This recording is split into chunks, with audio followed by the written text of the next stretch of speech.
This country, under this APC regime, came to become the poverty capital of the world.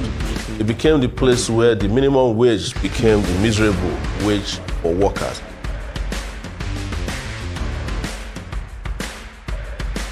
But if you think about Nigeria itself, it's an open prison. It's the business of Nigerians to determine which government they want. If a government is strangulating Nigeria, Nigerians have the ultimate right to hire or fire any government. Cool on 99.3 Nigeria Info. A few months ago, Nigerians decided that they were going to protest hardship, hunger, and of course, the high cost of living. But just close to the time, of course, Nigerians somewhat gave the president and the government at all levels some sort of notice that, look, these are the days that we're going to do it. We're going to do it for 10 days, from this day to that day, giving ample opportunity and a window of opportunity of sorts for certain things to be done. Was it done? Most importantly, government started saying, shelve the planned protest. We're going to have you come to the table and have a conversation with us. Let's reason together. You know how the Bible says, come, let's reason together. But was there reasoning in that statement? Did they really want to reason with us? Is the other question. But Nigerians went on to protest. We saw some of the protests being hijacked. We saw policemen, tear gas, protesters. We saw some of the protests become really violent, especially in the north. And government then said, we have seen that these protests were meant to unseat the president. These protesters were paid, aided and abetted by foreigners to cause mayhem in the country. But I also remember that in the media, half the time the people were being questioned or interviewed, people were talking about the hardship that they were facing. At no point did I hear a person say, we need the president to go. We want to unseat him. But hey, military intelligence told us that first it was Spaniards. No, it was Russians, because the Russian flag was being flown in some parts of the north. And then we heard that they were Spaniards. And now a British man is wanted for trying to unseat Mr. President. And then, of course, a few young protesters are being arraigned in court for treason. It brings to question what exactly we term as treason in this country. But overall, my question today is, could the hunger protest, the fact that you as a Nigerian is going through some level of deep-seated hunger and poverty, the cost of living has taken off the roof and it's going to Mars. You might be buying for 1,200 or maybe more. You probably might not be able to afford food for you and your children as you used to. You might not even have a job in 2 months because downsizing might take place. But could that all have been overtaken by treason? Omoyele Sowore joins us right now via Zoom. He is a former presidential candidate. He's a journalist. He likes to say that he's a busybody. Some would also call him a human rights activist. But he's here in the studio today because he's one of those people who were the proponent of this protest. Mr. Sowore, welcome to the show. I think I want to start by saying, are you one of those who were trying to unseat Mr. President? Because I guess that you ran opposite to him in the last elections, and you probably do not necessarily like his guts. Well, it's important to contextually look at why they are claiming that people want to unseat the president. It has become the way they respond to citizens when they cry out about hardship, about oppression, tyranny in the country. For those of us who have been used to this style, we know the game. My first time of arrest by the Nigerian security forces was in 1992 when we went for a protest that we termed Babangida Must Go. That was under the military rule. Mm-hmm. And when we were arrested, the police on Western Avenue near Ojuelegba, started beating us up, prepared a statement that we wanted to overthrow the military government. So every year since then, every time there is a protest, it's always like a prepared speech. They want to overthrow the government, they want to sit the government. And it is not the first time protesters were tried for treason. I think in 1992, I remember Dr. Beko Ransom Kuti, Femi Falana, the National Association of Nigerian Student President then, Olusegun Mayegun, and one other person were all arraigned in Abuja before a Gwagwalada magistrate court and they commenced the trial for treason, but it never went anywhere. So I have recently been accused of treason myself in 2019, and it took me 5 years in Nigeria to get out of that situation. So I'm just giving you a background information so that you understand that this is standard operating procedure for those who don't know what they're doing, find themselves in government, lack legitimacy, and then use every excuse in the world to suppress citizens who are asking for a better country. And so I'm not surprised that I'm somewhere talked inside their allegation somewhere. Maybe my charges have been prepared. Been accused of treason as well. But I'm not worried about that. As you know, this is familiar territory. But that would not be a reason for us to be distracted from the goal ahead, which is to put an end to a situation where we have to perpetually have to deal with lack of governance and irresponsibility and wickedness by people who are supposed to be leading, who then turn on the people who are suffering, the oppressed. Because that's what is happening with over 2,000 people detained in the north alone. 124 persons detained in Abuja. Only 10 of them were brought for trial the day before yesterday. Was that last Friday, and accused of trying to overthrow the government. And then today, another guy, PDOM Nigeria, Isaac Bristol, who is known as PDOM Nigeria, was also brought before the same judge, Justice Emeka Nwite. And he sent him to jail. He sent all of them to jail, saying that he can't grant them bail.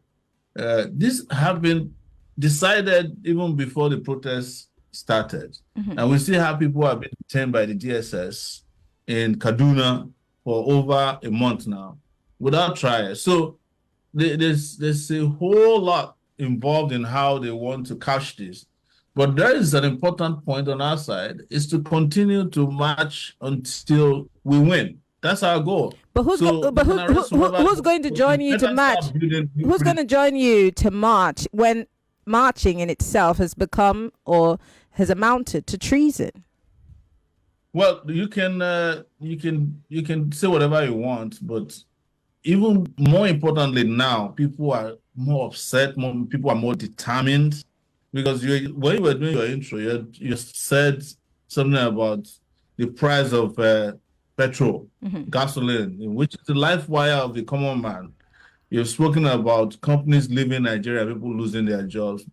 But don't also forget that the Naira is about to hit the roof again in terms of its useless value. It is now at 1,600 and something, probably will be 1,700 moment from now. Before the end of the year, we'll hit 2,000. And these are the determining factors that will determine whether you eat or not, whether you live or not.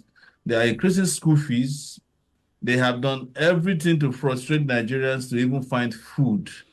And I want to say here, and that relates to your first question, that this idea, the blackmail that Nigerians, want to overthrow government, is the business of Nigerians to determine which government they want. If a government is strangulating Nigerians, Nigerians have the ultimate right to hire or fire any government. So don't let anybody also be confused about the capacity of 200 million people to say, look, enough of this. We can't take this anymore. We can't continue like this. We want you to remove the chains of our neck. That is up to the Nigerian people. So don't let anybody think perpetually that the blackmail that you want to overthrow government is going to stop Nigerians. If they decide to rise up in their large numbers, significantly large numbers, to deal with their oppressors. And that can happen anytime. And the idea that nobody wants to march, forget about it. Nobody thought and you remember this, I was on your show a few times. Nobody thought that people would move on August 1st to 10th. Reason being that you saw everything that was done preemptively to frustrate people. They had, even in Lagos, you remember the traditional Oro people were mobilized. In the Niger Delta, they mobilized outside the Kubo. Police was arresting people in advance. The DSS was on people's back and necks. There was massive propaganda. But what happened on August 1st? Something happened that they never expected. That forced the president to go and address the public. And so many other things happen. Even as we speak, even though those are not our interests, they have removed the DSS director, removed the NIA director. They expected to remove the IG of police because he retires. He's 60 years old today. But we heard that it's going to be rewarded with extension of 4 years, which will be part of the problem. Point of correction, his tenure has been extended by 3 years as we speak. Okay, well, I'm not aware of that, but that 3 years he will not spend there, because why? He has sacrificed. This man killed 40 Nigerians. Where? Protesting.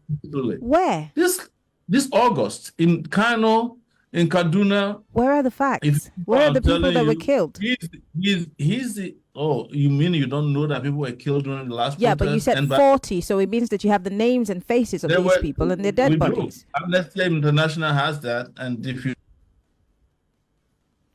He is also architect. Wait, calm down. Sorry, we lost your audio for a bit. I was trying to point that out. It's gone again.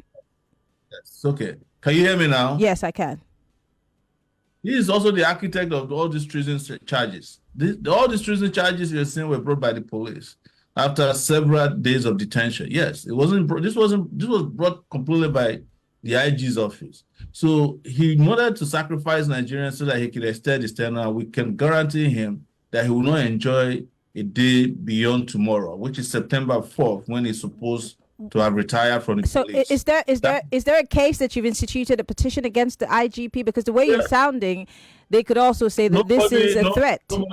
Nobody's going. It's not a threat. It's the desire and the commitment of Nigerians that nobody hurts the people, poor people, innocent people, and continue to enjoy their official presence in the country.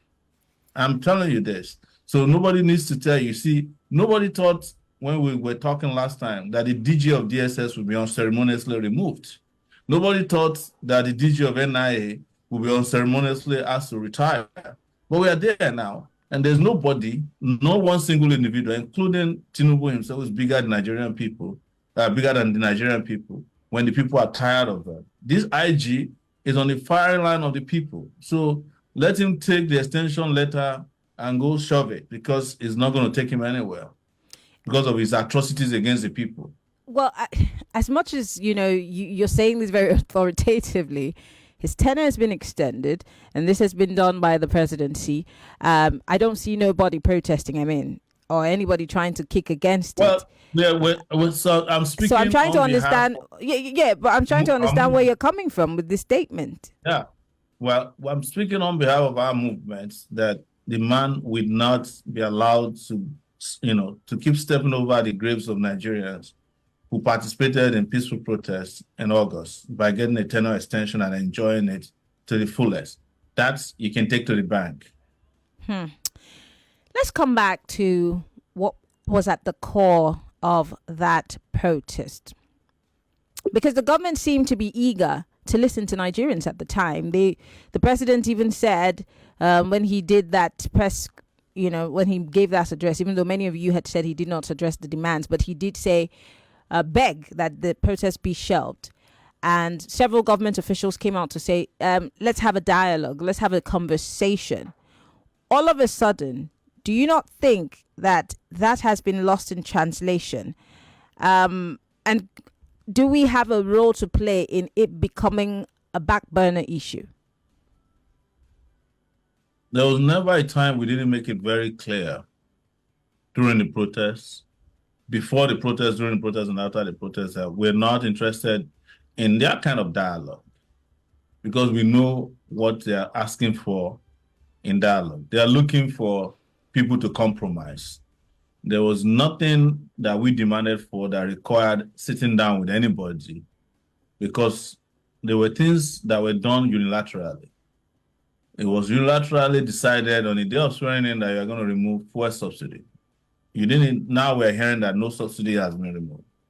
You are the ones who took the decision to increase electricity tariff. It is your economic policy that floated the naira. So there is no need to go and sit down and be eating fufu or amala with the president at the Aso Rock Villa to discuss issues that can be resolved without this kind of negotiation. And that was made clear, that we're not going for that. And also, we know them very well, that in calling for dialogue was a deception to lure some people so that they can ruin their reputation, like they did to the Nigerian Labour Congress, who they have now turned on or turned against. You remember that when they gave the 70,000 naira miserable minimum wage, our labor leaders were inside the villa shouting "Bosa, Bosa" for the president. I don't know if there's anybody in the Labour House now who can afford to do Bosa anymore, because they have exploited their weakness or weaknesses and turned on the entire leadership of the Labour Congress. They are shoving them between police stations every day, to come and answer to bogus charges, to go for interrogations, because they no longer respect the leadership of the labor movement. And when we were about to start this movement against this crop of elites and leadership in the country, or rulership in the country, we called on the labor that we should cooperate. In fact, they issued a statement at that time that no, they were not part of people who are asking for end bad governance. We have resolved our problems. Now they got more problems than they even thought they resolved when going to the meetings with them. Mm-hmm. So they were the people who have shown to the rest of the world that going to Aso Rock to negotiate with people who are deaf is a waste of your time. And at any rate, how do you mean? The government is saying in the press that they're willing to hear us, and you're saying that they're deaf. How do you mean? At any rate, protest itself is dialogue. Yes, it is dialogue with people who are tone deaf. It's a way of raising your voice so that they can hear you loud and clear. And that has been made, and we made it very clear that after this, there will be a follow-up. And the follow-up is where we are now. There will be something on October 1, starting from October 1. And that is, it's been prepared for. And what we hit them this time around will be massive. I want to quickly ask a question, because this is the question that everyone's asking. Back to the young men that were arraigned in court yesterday. Many have asked me, even on my show earlier today, why we have repentant, in quote, Boko Haram members, and we have protesters who have been termed as treasonable felons, for the want of a better way to describe it. People have also said there are bigger issues, or there's bigger fish to fry, especially with the fact that there's been a scarcity for weeks and weeks, and in the same breath, Dangote has opened his refinery for business, and the price of petrol has gone up. Might we be seeing Nigerians back on the streets way earlier than the October 1 that you've set it? It's not impossible, and we made it very clear that the October 1 date we gave is a symbolic date for Nigeria's Independence Day, and that we are not in any way beholden to that date. If it happens tomorrow and people are ready, so be it. Mm-hmm. We will support it fully. We will ensure that they get all the support they need. I'm sure the media will do that. In fact, there was protests yesterday. There was a scarcity yesterday. So it has started. But if you look at it, October is not far away. It's less than a month away. But I'm sure there will be a lot of activities that will happen before that date. As I mentioned, it was a symbolic date for a start of new rounds of well-organized, well-focused protests that deals with these demands that they think they can ignore. But if it starts now, so be it. It's a luta continua until victory is achieved. Many would say that you are, there's a term that's going around on social media. You're a whaler. You are, in the words of the governor of Ogun State, a sore loser. And that's why you've continuously pushed for these protests and, continuously tried to instigate the public against the government. Would you ever at some point come into Nigeria to prove them wrong? Because I think that's one of the bigger questions they keep asking. Why are you protesting from abroad? Why are you not in Nigeria? Well, if anybody said I'm a sore loser, the person is right. It is a big loss to be a Nigerian. It's a big loss to be someone who makes a career of being on exile instead of living in their country. People have to japa. People have to go hungry. These are unimaginable losses as citizens of Nigeria. So they're right. And but what they're not right about is that they are the winners who cannot enjoy their wins.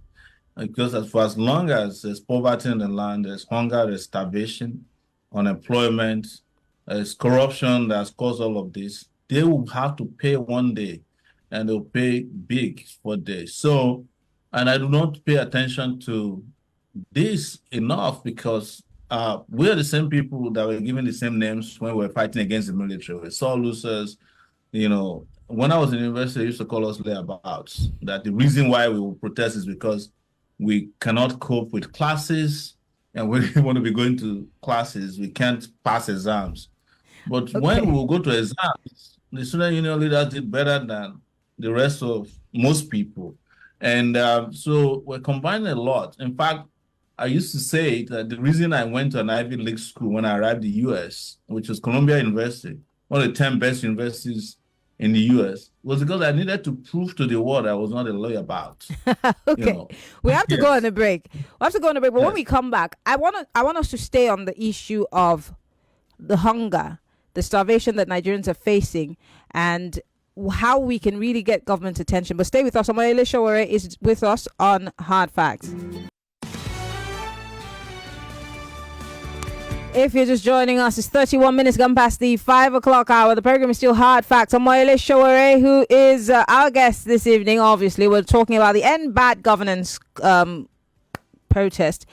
And, of course, the fact that it might have been the core, what was at the core of that protest might have been overtaken by events like treason, like people trying to overthrow Mr. President.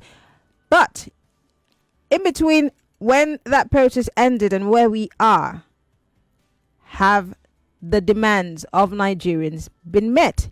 Are we less hungrier? Are we at a better place right now? The demands that were made, have governments considered it? And Mr. Sowore, that's why I want to put that question to you. How do we get government to make this front and center? Because, yes, Mr. President is in China. They're talking about road rehabilitation. But as we speak, like you said, the Naira is going in a different direction. The list is endless. We hear, as of today, that the electric companies are moving people from different bands to band A, unknown to them. And so they now have to pay more money for light that they barely see. So it seems like we cannot really catch a break. So how do we get this back on the plate of the government so they consider the plight of the average Nigerian? Well, when you engage in a protest to get people in power to hear from you and accede to your demands and they don't, you engage in bigger protests. That is how it is done world over. And we were very clear at the beginning that we know the kind of people we are dealing with and we are in for a long run and this is going to be a marathon. And that is why another protest is being planned for October 1. Starting from October 1, be very clear, not just a one-day activity, because October is a significant month for a number of reasons. One is that the 1st of October is Nigeria's Independence Day. The 20th of October was the day that the army went and shot at the NSAS protesters at Lekki Tollgate. So a lot of activities will be spread out in October. That is why when people ask us, what is the date this will end, we say until we win. And we hope that Nigerians understand this, that it has been made clear that they are dealing with intransigent leadership, that these guys don't care about you. Until you stop them, they're going to stop at nothing to make sure that you are further pauperized, that you are victimized, that you are made to pay, charges and bills that you are not supposed to pay, that they're going to give you loans that they know you can never pay back, so that they put you in debt and bondage and forever for people who are going to school. They are not even dealing with people who want to leave the country legitimately. Like nurses have to pay almost 3 times or 4 times what they need to do to get some kind of certification. Doctors are getting stopped for nurses. They're punishing every aspect of our own institutional life of survivor. Meanwhile, you go to them, they're paying themselves more salaries, they're receiving maximum wage, while people are receiving minimum wage. They're buying planes, they're buying yachts, they're building new houses for themselves, they're traveling all over the world, so to them, Nigeria is like an adventure, and they believe that they can take the people for granted. And they have been right so many times that the people of Nigerians are just so complacent. You can almost take them for a ride and predict what the outcome will be. Nigerians are the people, they said, if you push them to the wall, instead of pushing back, they will go and look for a digger to be digging the wall so that you can push them more until you seal them inside the wall and they die there. That's the Nigeria that they are used to. But our job, our goal, and our intention and determination is to make Nigerians understand that they have the power and the right to fight back, and fight back in such a way that they can restore their dignity, get back their country, restore their, personal lives, and ensure that whatever belongs to all of us, you get a little bit of it for yourself during this lifetime. You don't need to be killed while you're here just to survive, because even countries around us, countries that surrounded us, have had electricity problem, resolved them. Ghana used to have their own. South Africa had a 2-year electricity problem. They resolved it. Nigeria is the only country on the continent of Africa that I know, or probably West Africa, that had an electricity problem that they refused to resolve. Instead, as you said, they are moving people around within darkness. It's just like saying, oh, let's move you to the parts of darkness that is a bit lighter. Meanwhile, you're still in darkness. That's what all this band A, band B, and all the manipulation they carry out. Now, you mentioned something earlier that most Nigerians don't even understand what they're up to. Now, suddenly, Dangote refinery is coming on stream, according to them. You're going to get petrol. But in advance, the prices of petrol, gasoline as we call it, has been adjusted in anticipation of what is coming out of Dangote refinery. Meanwhile, some people are jubilating that, oh, we're going to have reports. You have not forgotten that it's the NNPC that is going to buy all of it. And why is NNPC buying Dangote petrol to distribute to you? There must be a reason. There's always something hidden. Even when you think they're fighting for you or do something good for you, is against your interests. And the earlier Nigerians understand this, the better, and the earlier we get out of the woods, the earlier we liberate ourselves from the economic parasites and buccaneers that have been holding this country to ransom. And you don't want us to go into the political aspect of it, because they don't even win election. They don't have plans to conduct any credible election now or forevermore, as long as they are in power or they are in office. So understand that, know this, and have peace. But temporary peace. I want to open up the phone lines, but a question that's bothering me, because you've already given credence to the fact that we push the wall, we look for a way to dig a hole in the wall and just stay comfortable in our misery. Do you think that we have it in us to want to come out again and protest? I mean, because the average Nigerian is hungry today. Might it be that it's just going to be you and the people in your group that would be protesting, because the average Nigerian is tired? It doesn't matter if it is. You see, when you talk about protest, there is no definition of how many people needs to participate in a protest for it to be called a protest. It's the impact that's determined by numbers. And what I would say to Nigerians who are listening to me on this your show or listening to you and I is that you can actually end your misery by standing up. And when you say protest, it's the most peaceful, the most legitimate, globally recognized action that people can but take. The last time it wasn't peaceful in the north. So really, can you say that it's peaceful? This is part of the reason why we should keep having a conversation. It was peaceful across the country. The part of it that wasn't peaceful was where the police, the Nigerian police, went out of their way to hurt the people who are engaging in peaceful protests. I give you an example. Even in Abuja, where a law court that they got the judgment from determined that people should stay at the stadium. People went to stay at the stadium. They still followed them there, attacked them, they shot at them, they injured journalists in Lagos at Ojota, where the Lagos state governor or government got a bogus fake judgment or court order to stay. They sent thugs down there. You saw that on TV.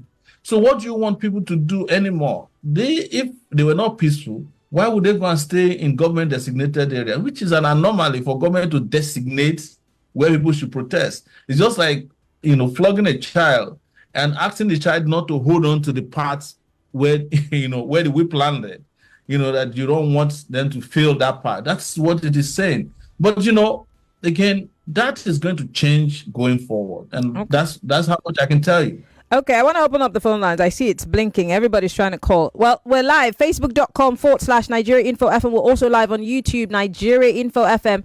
You can join the conversation if you're listening from outside of the country. Do you have any more left in you? I mean, protest as a Nigerian. And again, do you see the Tinubu administration working in your favor or meeting any of the demands from the End Bad Governance protest, or even listening to your hue and cry? 0201-277-0993. That's for the male. 0201-277-0993. If you are a female, 0201-465-7190.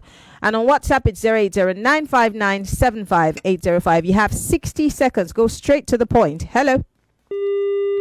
All right. Apologies. Do call me back. Hello. Hello. Hello, Marian. Good evening. Good evening. What's your name? Where are you calling from? Yeah, this is Emmanuel. I'm calling from Chevron. Go ahead. 60 seconds. Yeah. Mr. Sowore, I greet you. Okay. Thank you, Emmanuel. I want to say this. I know you would have not done differently if you were, let me say, the president of this country, because you are a politician. All politicians are the same. Now, before the fact that you are not the president of the Federal Republic of Nigeria, you are criticizing the government.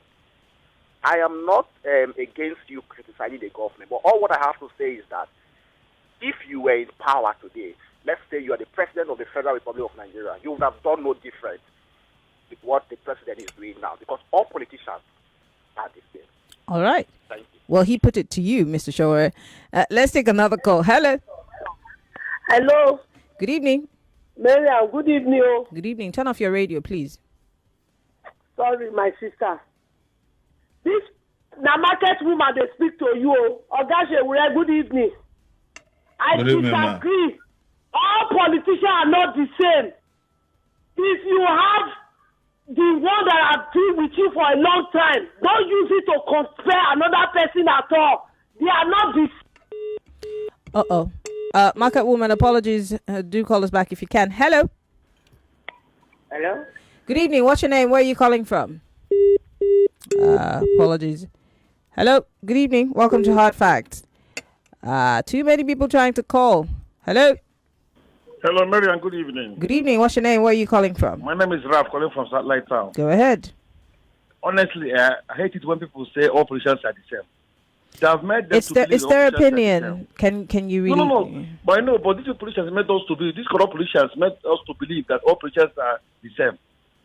A man that never attended any debate or interview before election, run away from public, avoiding questions and answers. How can you be dissenting with people that come out to contest for president? It's unfair the way we live in this country. God bless you, Mr. Sowore. Thank you very much for calling. Hello, welcome to Hard Facts. Fine girl. Yes, quickly. I call back. Yes, you have 30 seconds. Well done, this market woman. All politicians are not the same. If you have SETA before, don't talk say everybody is SETA. Please, there is still life. Thank you. All right, thank you, market woman, for calling. Hello, welcome to Hard Facts. Good evening, Maria. Good evening. Thank you for your good job. Mr. Sowore, God bless you. Please, I want you to do something. What happened through the last protest? They wanted to stop you. This time around, stop them before you stop you. If you can go to court and get a injunction to move ahead, go ahead. We are behind you. Thank you. Thank you very much for calling. Hello, welcome to Hard Facts. Apologies, do call us back. Don't forget, you can join the conversation via Skype if you're listening from outside of the country. We're Nigeria Info FM on Skype. I can take a few Skype calls, and then of course, I'll go to WhatsApp and Facebook to read your messages. But we're still taking your thoughts. Hello. Hello. Yes, welcome to Hard Facts. Yeah, good evening. Good evening. My name is Ikwe Nathaniel. I'm calling from Lekki. Go ahead. Yes, I want to greet Mr. Omoyele Sowore. You have 60 seconds. Yes. Oh, thank you very much, sir. I really love what you were doing. You are a hero to so many of us. The thing is this, whether you like it or not, in fact, some people don't really understand that when God gave you life, but when you decide to relent and allow somebody to take that life out of you, when you don't have to, it's even a sin. Do you understand? So like you said, we will come out. Even after the last protest, what has happened? Nothing has changed. In fact, it is everything is just transmogrifying. It is getting harder for people. Now, fuel prices have been increased. What do you expect that is going to happen? You can easily predict it that life will become more unbearable for people. That's why the fact that a lot of people have died as a result. Do you know how many people these politicians have murdered as a result of their bad policies? All right. Do you know? So we come out. Nigerians will come out. All right. Thank you. Come out. Thank you very much for calling. Your 60 seconds is over. Thank you very much for calling. Hello, welcome to Hard Facts. Hello. Good evening. What's your name? Where are you calling from? Yeah, my name is Curtis. I'm calling from Ogun State. Go ahead. Yeah, Mr. Sowore, I want to greet you specifically and specially for what you are doing for Nigerians. You see, the problem about Nigerian people is that they don't really understand that this is our right, that we need to fight. We can't just allow the government to override us, because this is like beating a child and still taking his money from that child. It's wrong. How can they increase everything and they still tell us? We thought that maybe when Dangote refinery starts running, that maybe everything will just drop. And look at the news we are hearing. Is refinery start running and everything they fix a price on petroleum. It is wrong. And the price is not even low. It is costly. So what do you think will happen to transportation? What do you think will happen to feeding? What do you think will happen to the people that are collecting 70,000 naira for minimum wage? The 70,000 naira is not even enough. Are they putting all those things into consideration? Mr. Sowore will come out. We will do another, and this time around, all right, to hit them hard. All right. Thank you very much for calling. Hard. All right. 60 seconds is all you have. Let me give some attention to the guys on WhatsApp quickly, and then we'll come back. On Skype, we're Nigeria Info FM. In case you're listening from outside the country, you want to be part of the conversation, call us. We're Nigeria Info FM. Someone says, I want to ask this question. If Dangote was ready to distribute fuel across Nigeria, where are his filling stations around the country to carry out sale outlets? Can you see that there's a collaboration between the NNPCL and Dangote refineries to swing? I'm sure you mean swindle Nigerians into poverty. I have been wondering, seeing private filling stations in Lagos, turning them to NNPC retail sales outlets. Nigerians were in for it. God rescue us from the hands of bad leaders. Ego from Igondo. This one says, let's see. Sowore should come back to Nigeria now. These are the people that are here for you, with his wife and children, and come lead the people. He will incite the public, start crisis, pick his passports and join his family abroad. We will listen to him when he comes back with his family. You didn't give us your name, but let's see if I can get a name from you. Okay. That person didn't give us his name, obviously. Forwarded something to us many times.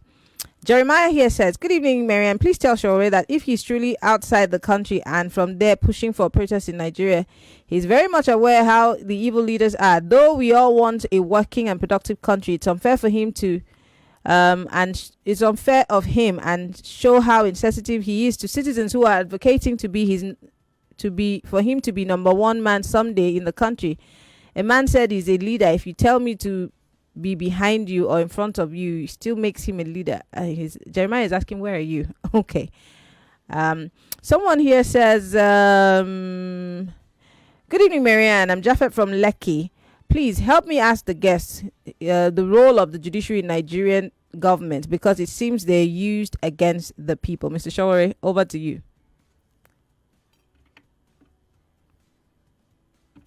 So many of the questions you hear them repeat, they are programmed to do it. It's part of the programming of Nigerians to keep repeating things that don't make sense, with due respect to some of them. Anybody who understood how I have been involved in Nigerian projects for the last 35 years cannot be asking me, oh, you don't bring your children and family to protest. When Tinubu was protesting against Jonathan, did you see Sheyi there? This is not a battle for children. I was in Nigeria for 5 solid years, held against my wish. I protested every day up until this last May. But there's something you must understand why this is also repetitive. For those who may not even be programmed, they are telling you, or they are repeating, that it is dangerous to live in Nigeria and still express yourself freely. So asking you to come back is, come back now so that they can kill you. That's the way people are programmed. But we're saying to you, you don't have to die because you have an opinion that is different from those in government. You don't have to be killed because you engage in protests. And you don't need children to lead protests for you. These protests are for the future of our children. And that's what I've done my entire life, is to fight for you. Fight. Even if I bring my children, I bring my wife and put it. These people who are telling you that they will join, they will never join because they have never joined any protest before. It is just their own way of expressing their fears and projecting it on you, or projecting what it is typically what the government will say, the people in government. So I don't want to pay too much mind to that. And we've discussed this before, that it is irrelevant to keep paying attention to things that are irrelevant in the scheme of things.